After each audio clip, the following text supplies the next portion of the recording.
Halo semuanya, pernah nggak sih kalian ngerasa gregetan banget pas lagi baca berita soal hukum di negara kita? Kayak, kok bisa ya aturan yang tertulis di atas kertas itu beda banget sama kenyataan yang kita lihat di jalanan setiap hari? Nah, di Explainer kali ini kita bakal deep dive dan ngebongkar realitas tersebut. Kita akan bahas kesenjangan yang sering bikin kita geleng-geleng kepala antara norma hukum dan realitas di masyarakat kita. Hukum tajam ke bawah, tumpul ke atas. Wah, kalimat ini sih pasti udah sering banget kita dengar kan? Atau bahkan mungkin kita sendiri yang sering ngeluhin itu. Jujur aja, rasa frustrasi pas ngelihat ketidaksetaraan hukum ini tuh valid banget loh.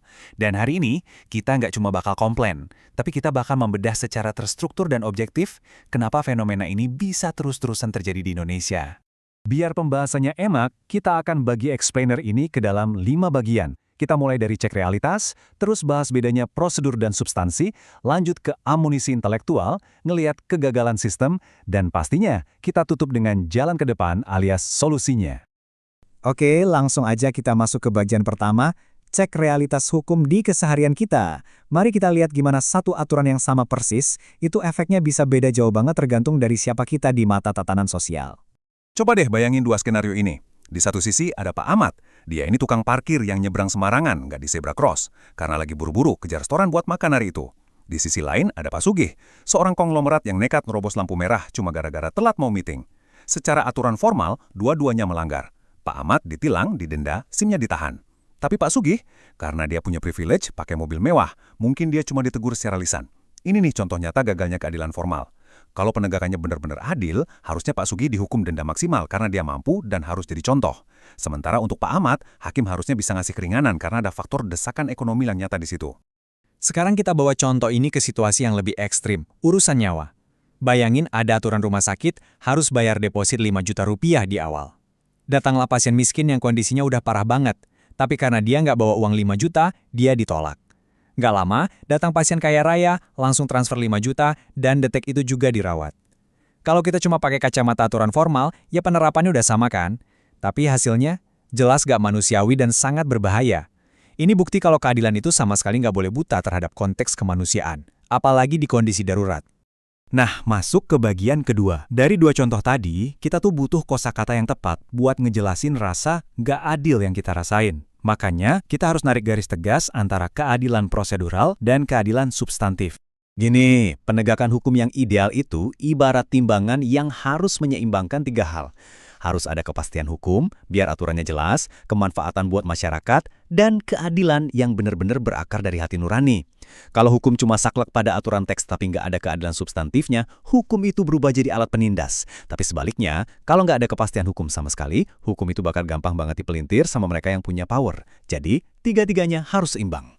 Lanjut ke bagian ketiga, amunisi intelektual. Di sini kita akan pinjam 3 teori besar buat ngebantu kita nggak sekedar marah-marah aja sama sistem, tapi ngerti cara memperbaikinya. Teori pertama datang dari pemikir klasik, Aristoteles. Dia ngebagi keadilan jadi 2. Keadilan distributif, yang mana negara ngebagus sumber daya proporsional sesuai kebutuhan, sama keadilan korektif, yang fungsinya balikin keseimbangan dengan memperlakukan semua orang sama persis di depan hukum. Masalahnya, di era modern ini, persamaan formal yang terlalu kaku itu justru sering bikin ketidakadilan baru. Kenapa? Karena start awalnya aja udah beda. Dia mengabaikan fakta bahwa ada gap kekayaan dan kekuasaan yang sangat jomplang di masyarakat kita. Nah, buat ngatasin celah itu, muncullah teori dari Gustav Radbruch. Ini mind-blowing banget sih, karena dia punya formula begini. Ketika hukum positif sangat tidak adil, maka hukum itu tidak berlaku sebagai hukum. Wah, ini pergeseran cara berpikir yang radikal banget. Radbruch berani bilang kalau keadilan substantif itu kedudukannya lebih tinggi dari kepastian hukum. Artinya apa? Seorang hakim itu secara moral diizinkan, bahkan diwajibkan, buat mengesampingkan teks undang-undang kalau penerapannya secara kaku malah ngorbanin rasa keadilan. Dan amunisi ketiga, kita nggak usah jauh-jauh. Kita punya nilai luhur kita sendiri. Keadilan bermartabat yang bersumber dari Pancasila, khususnya sila kelima. Ingat ya, ini bukan konsep sama rata sama rasa yang dipaksakan. Keadilan bermartabat itu soal ngejaga harmoni antara individu, masyarakat, dan sang pencipta. Konsep ini sejalan banget sama prinsip Tutwuri Handayani, di mana sistem hukum harus memastikan nggak ada satupun manusia yang ditinggalkan atau diinjak oleh sistem itu sendiri. Masuk ke bagian keempat, kegagalan sistem. Pertanyaannya sekarang, kalau kita udah punya teori sekeren Aristoteles, formula seberani Radbruch, dan nilai seluhur Pancasila, kok sistem kita masih sering kebobolan ya? Biang keroknya ada 3. Pertama, legalisme sempit. Banyak aparat kita yang kalau negekin hukum cuma baca bunyi pasal secara buta, tanpa mau repot-repot ngelihat konteks di baliknya. Kedua, intervensi kekuasaan dan uang. Udah rahasia umum ya, kadang kasus besar bisa tiba-tiba hilang dari radar cuma karena yang bermasalah punya kenalan orang kuat. Dan ketiga, kultur paternalistik kita. Kadang masyarakat tuh jauh lebih takut sama figur penguasa dibanding takut sama hukum itu sendiri. Ini yang bikin hukumnya nggak jalan. Biar lebih kebayang, coba kita hubungin ke realitas berita di Indonesia akhir-akhir ini.